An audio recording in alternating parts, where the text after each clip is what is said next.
Welcome to Changing the Channel with Joe Garner, a show about shifting our individual and collective beliefs on what is possible for the future of humanity. As our understanding of how our reality continues to shift, we are at a point of reunification between science and spirituality. What does the world look like when we break free from the generational trauma that has kept most humans playing small for thousands of years and step into our full power as the co-creators of this reality? I always ask that you keep an open mind with this podcast. Ask yourself what resonates with my truth at this time and what does not. Respect your intuition, but see if you can get through the whole show because there might be that little nugget buried deep in the conversation that unlocks something for you. Welcome everybody back to Changing the Channel. It has been a wonderful morning and I'm excited to be joined by Dave Albin. He has spent the last 3+ decades in the personal development industry and is now the CEO of Firewalk Productions. And I believe you have another new venture that you're excited to talk about. So welcome to the show, Dave, and let's jump right in. Thanks, Joe. Let's do it. So give us just a little bit of background for those who are tuning in. What was the journey like to go from 9-year-old entrepreneur into the personal development industry, into working with some of the best and brightest in all of humanity, and now going into this new venture? Just give us a little bit of that pathway of that journey. Well, it was certainly divine. There's no question about that. I'd come down a path that a couple months before I was born, my dad committed suicide and born to a single mom, and she tried really hard. And when I was 5, she went to her older sister and said, "Hey, I can't feed David. Can you adopt him?" They did. They adopted me at 5. So I left Hollywood, California to Long Beach, California. And then when I was 11, on the first day of summer, Bob and Pat Albin, my aunt and uncle, though I knew them as mom and dad, of course, they set me down and said, "David, we need to tell you something, and we're not your parents." Okay, well, that was when things took a real interesting turn. Shortly after they told me, they both started drinking. My mom, Pat, she was a funny drunk. She was a happy drunk, if you will. Passed out at the kitchen table where dad was violent, not a nice guy at all. And shortly after they started drinking, I started drinking. I wanted to know what the stuff was. I tasted it for the first time. You know what, Joe? I never had a chance. I mean, literally, I believed that I was an alcoholic on the spot. That kind of, took me away from school. I started acting out, hanging around bad people. What time I was a junior in high school, they brought me in right after the school started. They said, "Albin, out. You're dangerous. No, you need to leave our high school." So that just propelled me forward. I got a good job. I was an entrepreneur, as you said. I learned how to sell flowers on the street corner when I was a kid. I had a paper route. That's all entrepreneurial. I grew up across the street from a golf course. I learned about golfers. They suck, right? So I'd take my bicycle. I'd go over there and I'd ride the perimeter, right? And guess what I'd find? Obviously, golf balls. I'd take them home. I'd clean them. I'd go back to the golf course and they threw out the boxes they came in, and I'd take them out of the trash can. I'd put my golf balls in them. And so I'd line them up, and according to the manufacturer, I'd go back to the parking lot and sell them back to the golfers, right? So what I learned early on is there's money out there. Go get it. Good things come for those who hustle, if you will. One of my mentors said. So, obviously, as I'm going through all that, I get into hard drugs, and I'm in my 3rd marriage. I'll move this forward. June 8th, 1988. I'm married to a woman who's got 3 kids. They're my stepkids. I love them dearly. And I woke up that morning and I said, "That's it. We're done. I'm not doing this anymore." Joe, I was in so much physical pain, emotional pain, spiritual pain. It was awful. And I just wanted it to stop. It was going to stop. I'm not going to do this anymore. And so, bottom line is, the only thought to deal with it in that moment was to take my own life by way of a pistol. And as I'm contemplating doing that, the thought comes to me, whoa, wait a minute. Yeah, maybe you pull that trigger and your troubles will be gone. But what about those 3 kids upstairs that you love? And I said to myself, you can't do that, man. That's wrong. You're going to ruin their life, right? And we know that when people take their own life, what do? They take everybody's life around them, right? So so what am I going to do now, right? If I'm not going to do that, well, the thought popped in my head to get a hold of Alcoholics Anonymous, call them. And you know what's interesting? I didn't even know who AA was in that moment. I don't know where that thought came from, right? I didn't know anybody in AA. I'd never been to AA, and yet there was the thought. So I called them. And the gatekeeper there, she got me on the phone, made sure I was serious. She called a guy to come pick me up and took me to my first meeting on June 8th, 1988. And at my very first meeting, they gave me one of these. Said 24 hours on it. Then I got one at 1 month, 2 months, 3 months, 6 months, 9 months, and 1 year. And this last year here in 2023, I picked up one for 35 years. Well, when I was getting sober, I had insomnia. And so I was up late at night all the time, right? My sleep patterns were all over the place. And so there I was, 3:00 in the morning one night. There he is, Mr. Tony Robbins, Mr.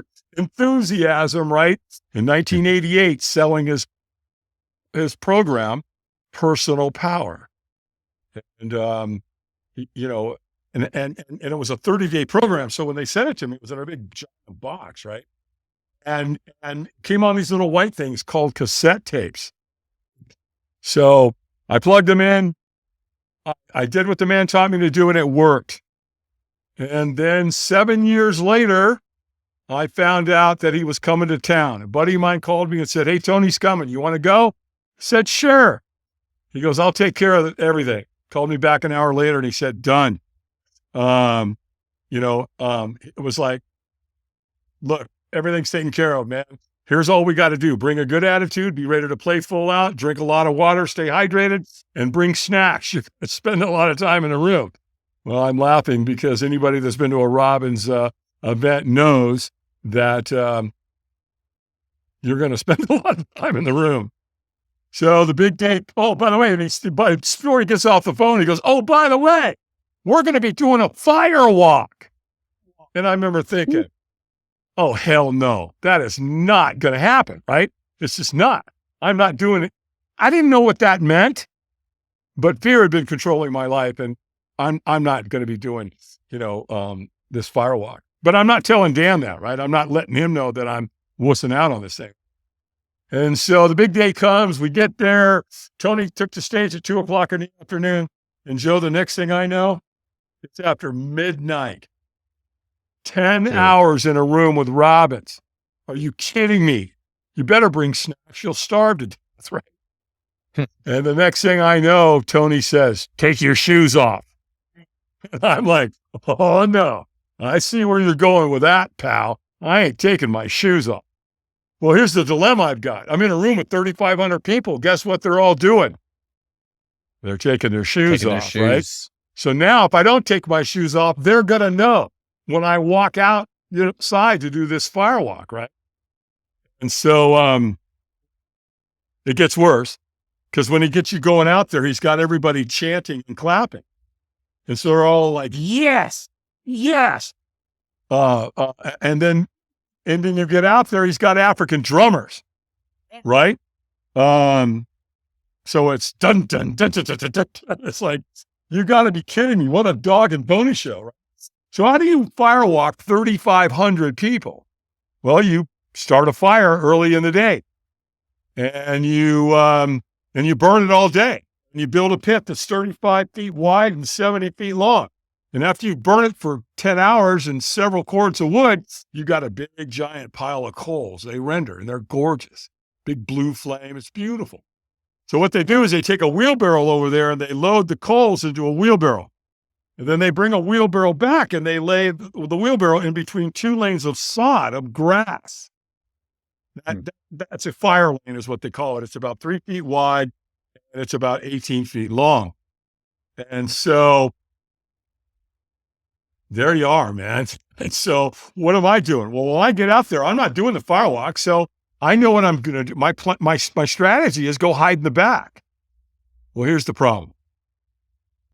Tony Robbins knows that the firewalk is without a doubt one of the most life-changing experiences on the planet.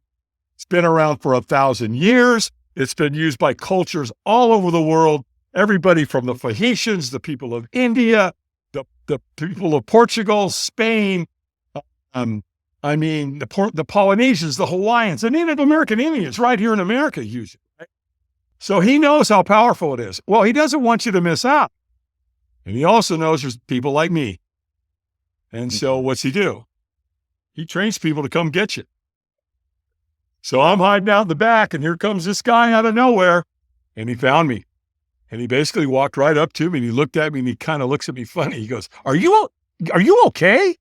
And of course, when we're not okay, what do we say? Yeah, I'm fine. Oh yeah, I'm good. Fine. Nothing to see here, pal. Move along. Right? And he said, hey man, are you going to firewalk tonight? And I went, absolutely not. And he goes, hey man, that's cool. No problem. We don't want you to do anything you don't want to do. And so I'm thinking, okay, I like this guy. He's going to get me out of here. And then he turned around and asked me a question that changed my life forever. One stranger, Joe. I don't know this dude to this day. I never met him. Don't know other than that one encounter. And he has no idea what he created by influencing me to get me across the fire that night. Because I've made my career now out of, I've walked what, 500,000 people, something like that. And if it wasn't for that guy, so when you're spreading acts of kindness out there, you never know how it's going to influence somebody is the takeaway from my perspective. So he said, hey man, well, wouldn't you at least like to watch? And I said, sure. Yeah, let's go watch these people burn their feet off. And he goes, well, you can't see anything from here. I'm 100 yards away. I have 3,500 people standing in front of me. I can't see anything. I can hear it, right? The drums are going, they're screaming and yelling. They're already firewalking. They're celebrating. They're chanting. Yes, yes. Joe, it's a dog and pony show unlike anything I've ever seen. Other than a Tony Robbins seminar, there's nothing like it that I know of. And so I got in line, and when I'm kind of, trudging along there, this guy comes up to me, he whispers in my ear, and he said, he knows when you're ready. When he says go, you go. And then he just went, pew, and he disappeared into the night. And I'm like, who the hell was that? What was that about? Hold on one second. Renner, come here. Go, dude, sorry about my dog. He wanted to go find something in the trash can.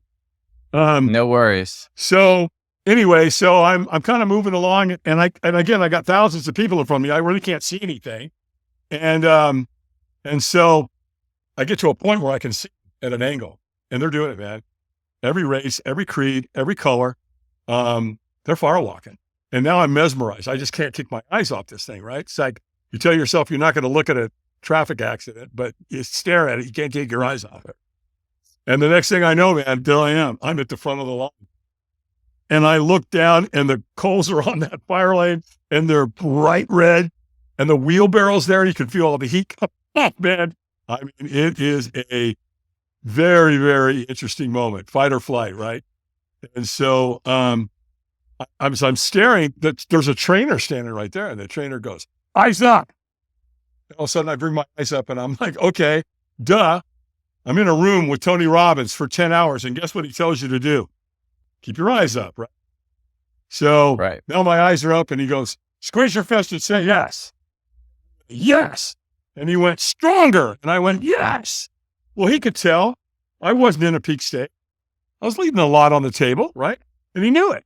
So what did he do? He screams at me. He's like, stop. I threw my hands in the air, and I screamed as loud as I could. And he goes, go, go, go. I took on. Remember the guy? He knows when you're ready. When he says go, you go. I did. So it worked. Beautiful. And here's the first thing I learned about firewalking. When you take the first step, you'll definitely take the second, third, fourth, and fifth. You don't stop. So there it was. Ready. Go on, dude. Go lay down. And so the first thing I learned there again was you take the first step in life, step through your fear, you'll take the rest of the steps. Well, they stop you, right? He puts a couple of guys to lock arms, and they stop you. And, they're like, stop, wipe your feet and celebrate. And I'm wiping my feet, and all of a sudden I feel it. I burnt myself really bad. And I look at my foot, and it's dirty. It's filthy dirty. But there's no burns. I'm having ghost pains. I look at my other foot. Sure. Same thing, right? You think it's burnt? No, it's not. It's just dirty. Well, now in that moment, when you're in the celebration and with a couple of thousand other people jumping up and down and celebrating, it's exhilarating. I've never experienced anything like that ever, because in that moment, your self-belief, your self-confidence, and your self-worth went, and it did it collectively. So you're in that group, right? I'm like, hey, where's the bus? Let's go, people. Let's go. Let's go. Let's go climb Mount Everest, man. You feel like you can do anything. But here's what got me here today on your podcast, Joe, was the next day. So the next morning, right? This is a 4-day event, by the way. That was day one, the night up. Now we're coming into day two. Talk about leverage Tony has on you. I'm standing in the foyer. We're getting ready to go into the venue. I've never seen or witnessed anything like it in my entire life. It was so beautiful because people were getting along humanistically. This is how human beings get along. 2020, 320, tore us apart. But when you're standing in that foyer with people, here's what you're celebrating, what you're enjoying is people are loving on each other. They're listening to each other. They're hugging, they're talking, they're crying, the emotions. They're talking about their fears. They're talking about the firewalk. I mean, it's so beautiful. And Tony knows it. He knows what day two is going to look like, right? And I was like, so did we drink the Kool-Aid last night?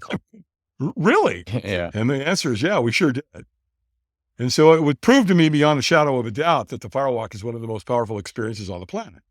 Well, I got to meet one of Tony's trainers later in the event, and he's the one who basically said, we got to talking, and he said, hey, man, because I'm like, man, I'd love to be in this environment on a regular basis. He goes, you can. I'm like, really, how? He said, see those black shirts over there with the people with the pink writing on the back? Yeah. He goes, they're volunteers, dude. They're just like you. The only difference is they went home and they called Robert Research and had him send an application. Do it. Fill it out. Maybe you'll get selected. Guess what? I got selected. 9 weeks later, I got a letter in the mail. It said, Dave Albin, congratulations, man. You've been selected to crew with the Anthony Robbins companies. And so there I was, man. My foot was in the door. And after crewing a couple, like 5 or 6 times, they hired me as a subcontractor. 1, I had a military background. 2, I had a security background. 3, I was living on a farm, so I knew how to use log splitters and a hatchet, and I knew how to split wood and drive equipment and all that. So they literally hired me as a subcontractor out of nowhere. And then in 2003, Joe, that was it, man. That's when Robbins offered me the captain's position, which meant that I would take over all of Tony's firewalks globally. And in addition, and they also paid for my family to travel with me because I told them that I homeschool and to be away from my family wasn't appealing. No problem. We'll pay to have you. Want to put your kids on the road and get an education with Tony Robbins? Okay, yeah, we can do that. And so there I was on the road, my family, man. Our first event was in Sydney, Australia, 2003. 2005, we went to London. We set the world record. That's where we firewalked 12,300 people. And then in 2014, man, I'll finish this up. I'm driving down the road. My phone rings. It's Google. Really? Yeah. Are you the Dave Albin that does the firewalks for Tony Robbins? Yeah. What can I do for you? Well, if you're not under any contractual obligation or non-compete, we'd like to talk to you about hiring you. Well, all righty then. Homeboy's a free agent. What you got? And that was it, Joe. That's when the light bulb went off. That's when I realized there was a huge marketplace for corporate team building, paradigm shift experiences at this kind of a level. And I was right. Because right after I retired from Robbins, I went back to Google the following year, 2 in a row. And then next thing I know, I'm at NASA. And then Notre Dame. And then Virginia Tech. And Remax, Chick-fil-A, Heineken, YMCA, the EO organization. Hell, the next thing you know, I'm on the Changing Channel podcast with Joe. So, man, it's been one heck of a ride. I love that. That's such an amazing journey. Finally, a place for listeners to gather and share. Join the Ascension Update Substack for messages and updates from our brothers and sisters helping with the Ascension, articles on the future of humanity, and a Q&A where you can ask my guides anything you would like. This is the hub for everything Ascension related. Click the link in the show notes or go to joegarner.substack.com to to stay at the leading edge of this movement. And now, back to the show. And just, I think it all comes down to that mindset of changing that mindset from, this victim of your circumstances from your childhood into really taking ownership of who you are and what you're meant to do here on the planet. And when you take ownership of that, when you find that why, anything is possible. I mean, you're just one of the many, many stories of that story playing out over and over and over again in humanity is that very important aspect of your life, finding the why. Why are you here on this planet? Well, that was it. I heard someone say one time, the two most important times in someone's life is the moment you're born and the moment you figure out why, right? I know this. A lot of this that influenced me had to do with Alcoholics Anonymous too. Because here's, when you go to AA, right, you got 12 steps to put your life back together. You got the 12 traditions that show you how to operate within the group because they're fully self-supporting. They don't take outside contributions. Nobody's in charge. They're all trusted servants. So you got the 12 steps, the 12 traditions. Well, in the middle, you got what we call the preamble. And here's what the preamble said. It said, when anywhere reaches out for the hand of AA, I want it to be there. And for that, I'm responsible. Whoa. This isn't the Qantas Club, right? This isn't the Rotary Club. This is Alcoholics Anonymous. And every single person who walks through that door, his life's on the line. So we have a responsibility to serve them at a high level. And so that's kind of where that developed. And what was beautiful, Joe, is that I had AA and the personal development industry coming together in my life at the same time. And so I just found another way, if you will, to serve at a high level by, creating the Firewalk experience for people that want to change their life. It's a beautiful thing. Right. And that why, I mean, almost always seems to revolve around service to others. That there's almost very few people have a why that is self-centered or centered around a very small group of people. And the bigger that you get, the bigger that circle becomes of who you're here to help or who you're able to help, right? Yeah. Well, I say all the time, you help enough people get what they want in life and you will always get what you want. Right. I know. I'm living proof. You think you got a new car, new house, and all this stuff materialistic. No, because you're living from the outside in when you do that. New car, new girlfriend. No. If you live from the outside in, you're going to have a rough life. You're never going to find a sweet spot when it comes to pure joy and happiness. You got to learn how to live from the inside out. And when you accomplish that, it starts with serving others. Right. That's a fundamental understanding of why we're here. Again, the external reality is always reflecting the internal reality. So when you have pain, suffering, you only see that on the external world.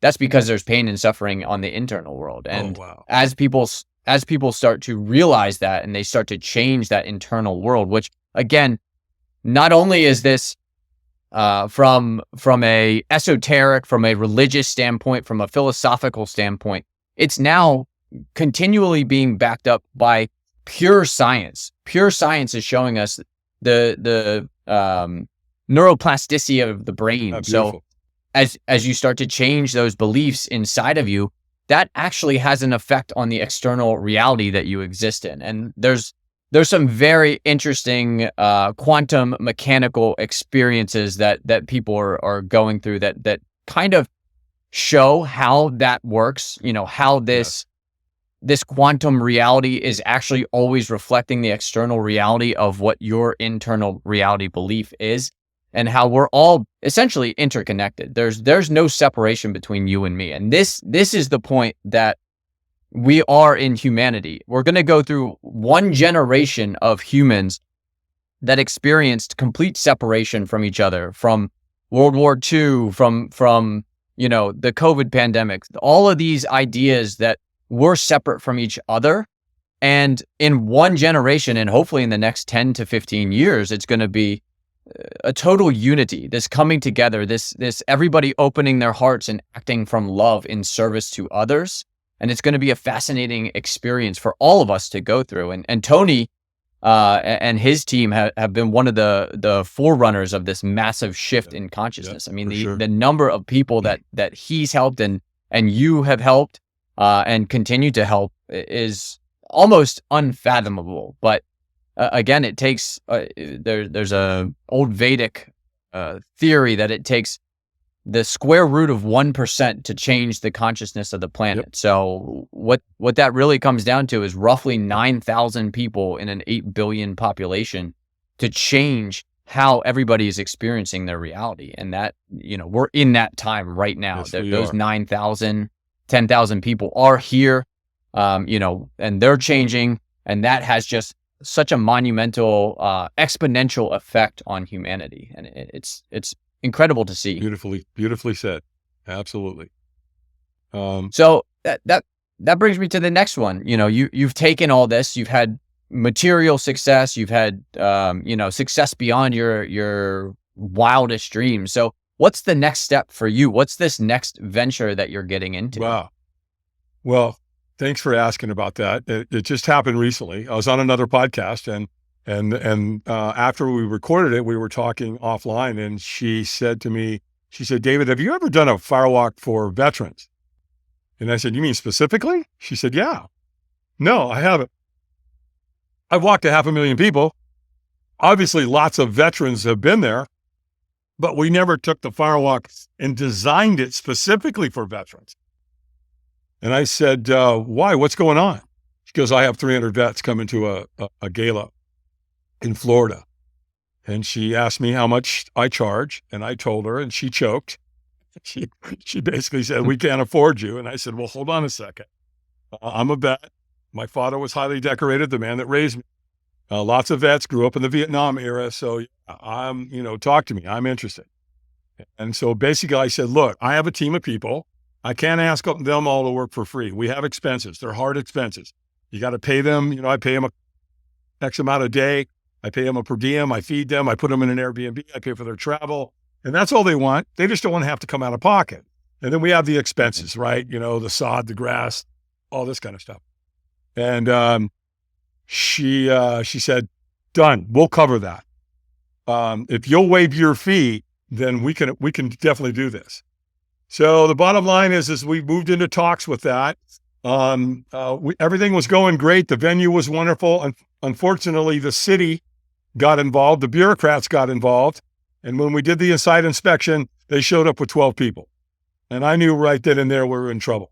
We don't need 12 people to come from the city to talk about this event. We need one.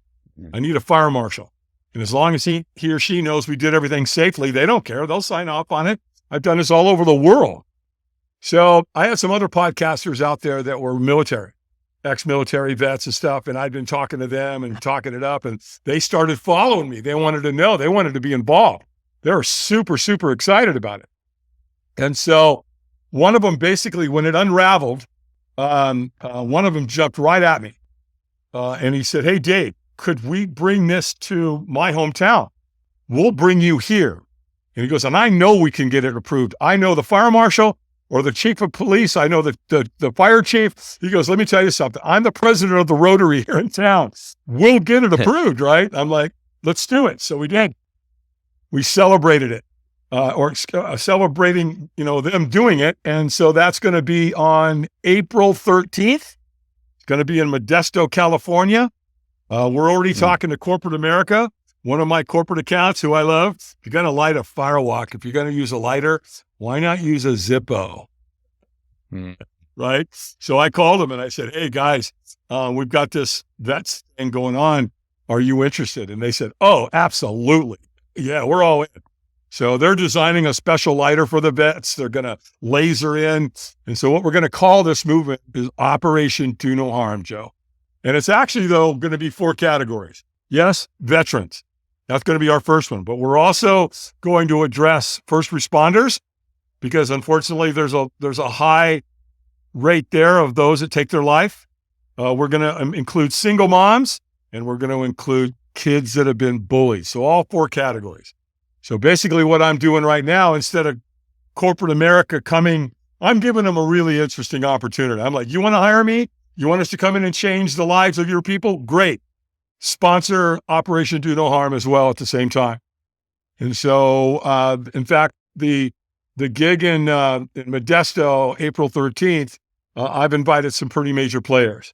I'm inviting a company called doTERRA, which is an essential oil company, and there's a very specific reason that we're bringing them into the experience.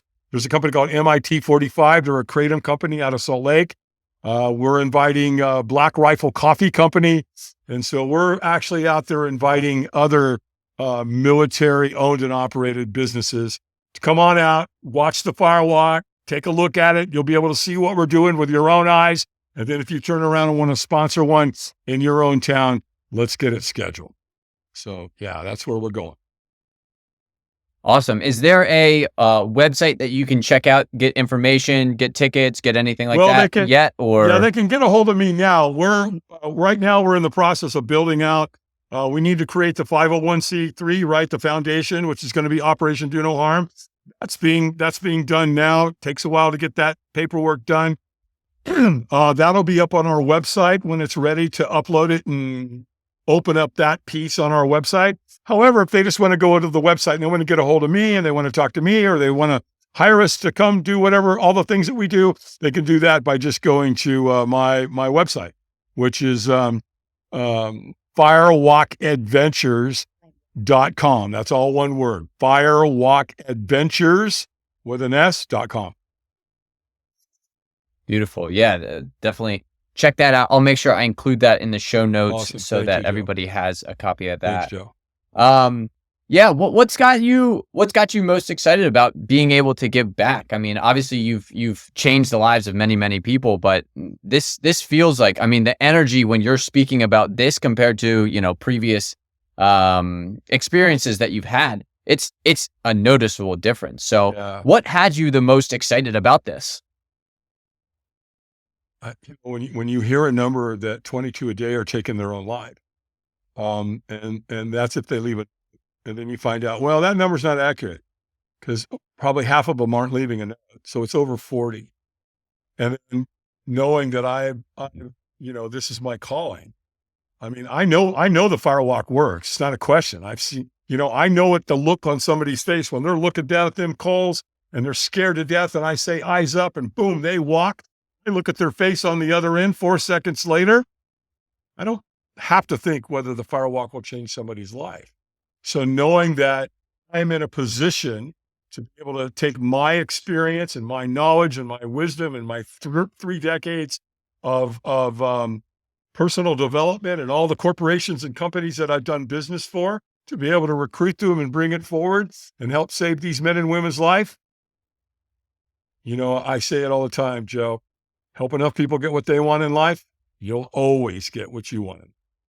So it's almost self-centered. I mean, to be candid, right? It's like, it feels good, man. You know what it feels like to be able to walk somebody across the fire like that and then them come back later and say, hey, man, you saved my life. And so, again, with great wisdom comes great responsibility. And so that's where I am. Yeah, that's beautiful. I'm truly thankful that you're here and you're doing this and sharing this with other people. And this has it has the feel to me of something massive that is going to come. I think we'll be talking about this for many, many years. This giving back to veterans, first responders, single moms, and bullied children to legitimately change their life, to have a physical, mental, emotional, spiritual impact on those individuals. And again, maybe it's not as impactful as it was for you this first time, but it just changes. It changes the way that they view life just a little bit, just enough so that maybe that next day is a little bit better. And then the day after that, they see something that makes them want to keep going in that direction and continuing on that process, because that's what it is. I mean, it's always a journey. There's always this journey. There's no fast track one day. Hey, I'm fixed. I'm healed. I'm good to go. It's one step at a time, day by day by day, as you continue down that road. As we say in AA. Well, the cool thing too, Joe, is that everybody's show that I go on has an opportunity to get involved at some level. One of the things we're looking at right now is sponsor a vet. So for X amount of dollars a month, you'd be able to sponsor a vet. So not only will we help them, with all the things that are going on in their lives, right? It's a way for people on this, viewers and a lot of your guests that, can get involved. Yeah, the big companies can come in and write a check. Great, fantastic. We're going to need that too. But to be able to, I know years ago they had this sponsor a kid program. They would find kids that were in Africa and Bangladesh and places like this, and you could literally sponsor them. And you would spend X amount of dollars a month, and that money went to help with food, education, clothing, keeping them warm, clean water, all that stuff. And so they would send you a package in the mail, and you actually get a picture of the kid. And I remember doing that. I became addicted to that. I was like, whoa, okay, so I'm really doing something here. It's not expensive, right? Can I afford $57 a month or something like that to sponsor a vet or maybe a first responder or whatever? Yeah, of course I can. So again, it gives the general public a way to get involved as well, where they don't feel like, oh, I can't write a check, Dave, for 50 grand, right? Well, that's okay because all these other companies can. They get to write that off, right? That's the reason for the 501c3. So we'll put all that to good use. And we're also going to give an opportunity for the general public who maybe they had an uncle or a grandfather or a parent or whatever who was a vet. And this will give them an opportunity to come back and support the movement as well. Right. And that's what it takes. It takes everybody involved to continue this operation. And again, if you're in a position that you're more fortunate than others, it benefits you to give back, not only from a financial standpoint, but from an energetic standpoint. Yeah. Again, one of the laws of the universe is reciprocity. You get what you put out every single time. So 100%. When you start to give to those that are less fortunate than you begin to receive more fortune in return. And again, this is a fundamental building block of the reality that we exist in today, in this video game that we're playing. Joe, and I know you know this, these men and women get deployed and they get beat up really bad, really, really bad. You have no idea what it's like to go through what those men and women had, went through on a daily basis. And we can't rely on our government to take care of it because they're not. Look at it. Look at the political landscape of where we are right now. What a mess, my God. So the bottom line is, I don't care. I don't go down that whole political argument one way or the other. I'm not part of either one of those parties. What I'm a party to is the human race. That's what I'm a party to. I can do something about that. And so can other people. So it's up to us to be able to provide these people some love and support, and so that they can have, somewhat a life that's got some joy and happiness to it. Yeah. Now I'm a little bit interested in how you've gotten to this point as far as, your own personal development. What are the rituals that get you up in the morning, that give you this immense amount of energy to take on all of these different opportunities that you have? Well, I'm going to be 70 this year in 2024. I'm happy to say I'm on 0 medications. And there's a reason for that, because I don't want to get involved with that history over there. I'm not interested. I know I've got a pretty good idea how the body functions, how it works. So I have a ritual every morning, and I pretty much, live by this creed every single day. I don't negotiate with myself. Sometimes, I'm going to get up tomorrow morning and I'm going to the gym at 5:30. You get up and do it. Well, just sleep another hour. See what I mean? I don't do that. That's a pattern. And if you're doing that, it's going to continue to take stuff away from you. So the bottom line is, I get up pretty morning before the sun comes up.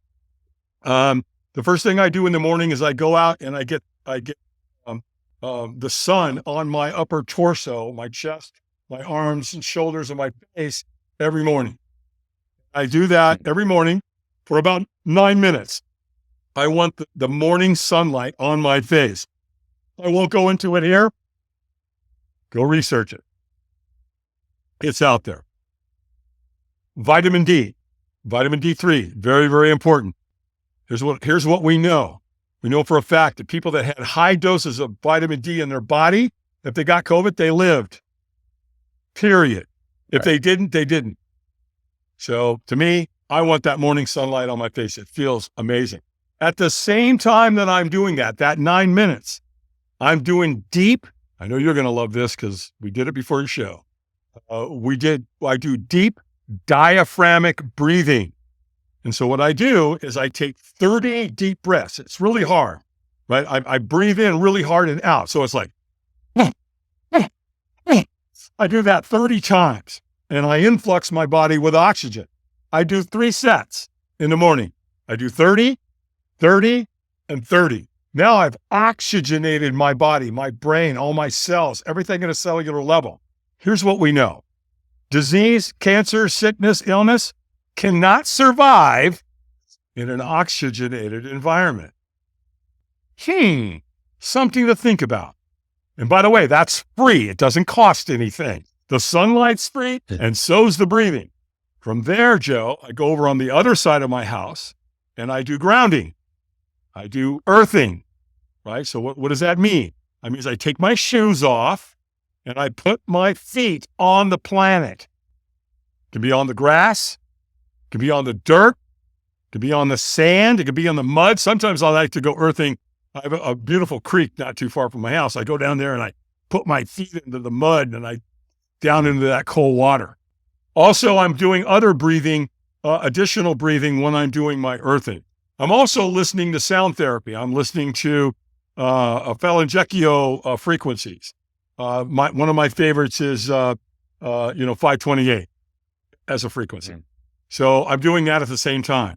Then after I do that, I come in the house. I finish up with more sound therapy. I read 10 pages in a good book, and then I do my meditations every morning. Then after that, I go take my shower. I take a hot shower. I use very specific soap. I don't use anything with chemicals on it. Read the label. I use something that's called Miracle Soap. Good stuff. You can buy it at Amazon.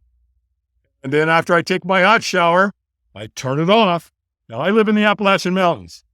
I have mountain spring water coming into my home. My water's alive. I know that the number one thing that I put in my body is water.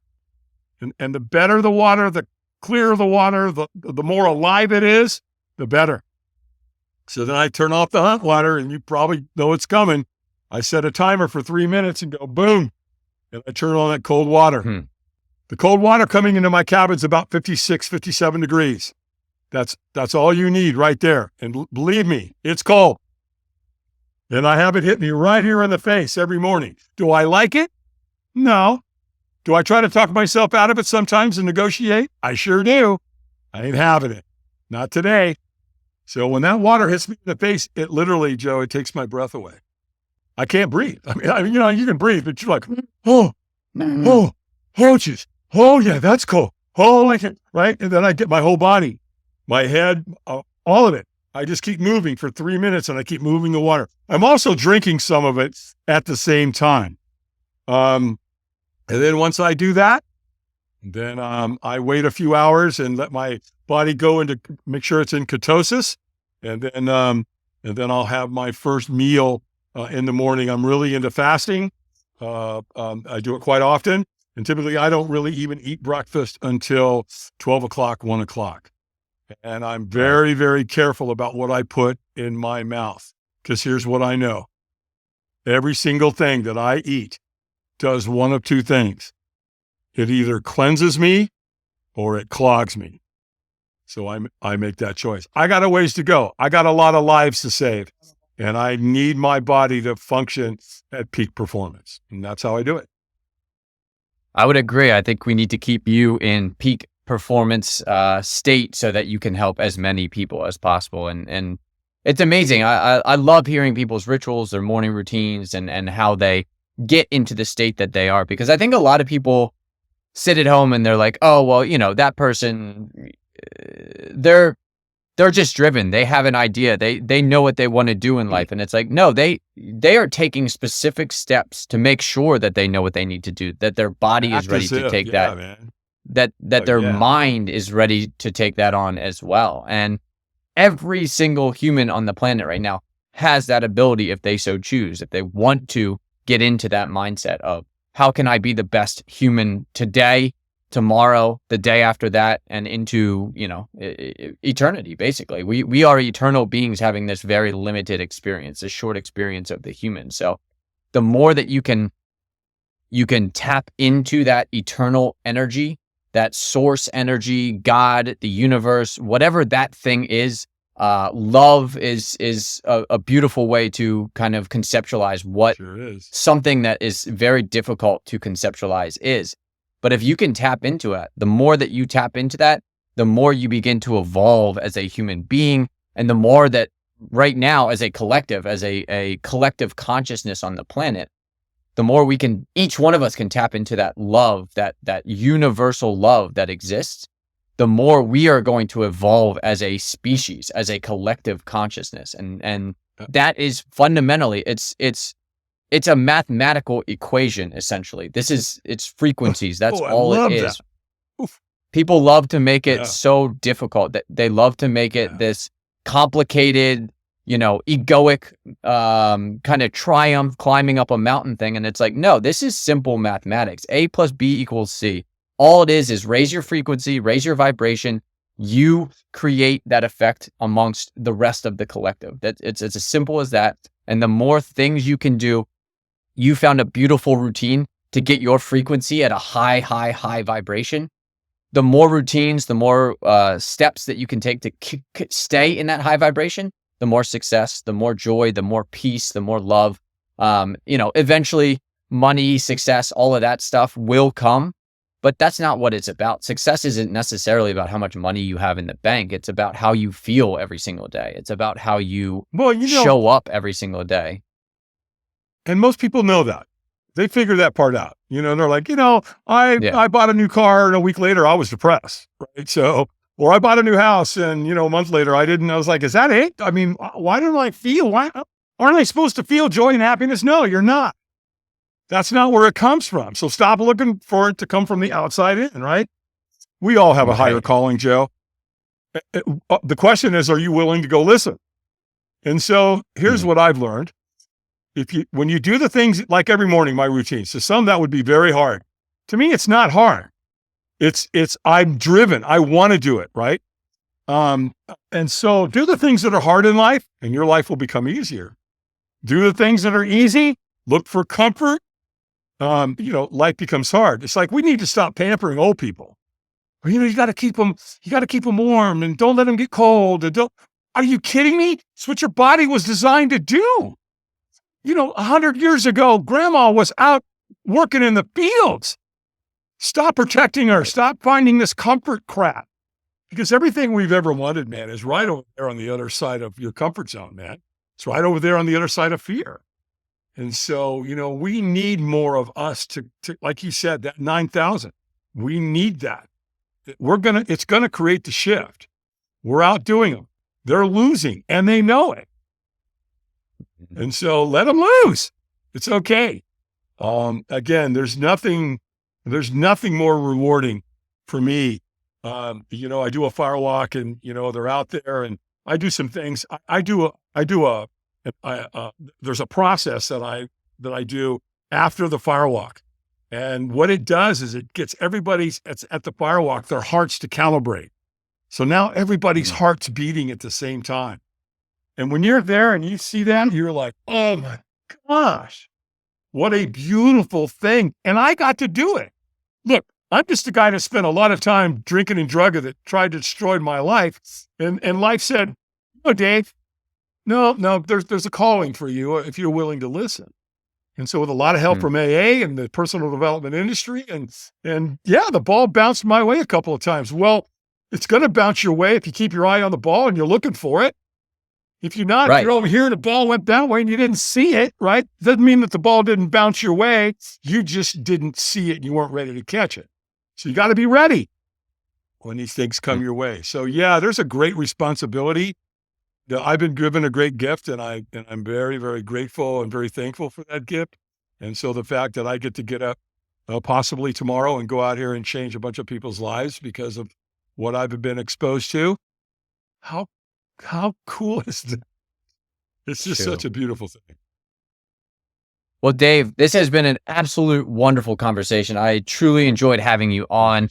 I'm excited to see what happens with Operation Do No Harm. I'm going to include all the links. If anybody's listened to the show, they want to donate, they have somebody, again, veterans, first responders, single moms, and kids who are, bullied, abused, anything like that, having a rough time. This is here to support them. So please go out, whatever you got, give them a little extra money.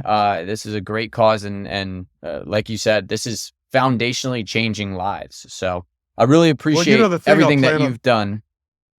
Yeah, go ahead. Joe, if I could plant one seed, somebody sitting out there right now, you may not have the money to sponsor us come to your town and do an event. But I'll tell you what, I'll guarantee you, somebody. And, and when you make that company look really good in the face of the community, they're going to love you to death.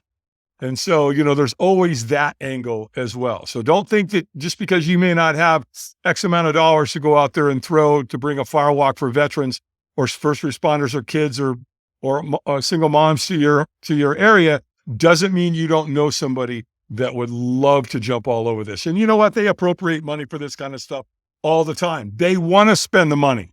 So let's let them get their brand out there in front of a really incredible movement. Exactly. Yeah. Beautiful. Well said, Dave. Thank you again for coming on. I hope to be in touch soon, and I wish you the best of luck. Yeah, man. Thanks, Joe. Appreciate it. Let's do it again. Thank you again for listening to Changing the Channel with Joe Garner. If you enjoyed the show, please follow the podcast, hit the bell to know when a new show comes out, share with a friend, and rate us on whatever platform you're tuning in from.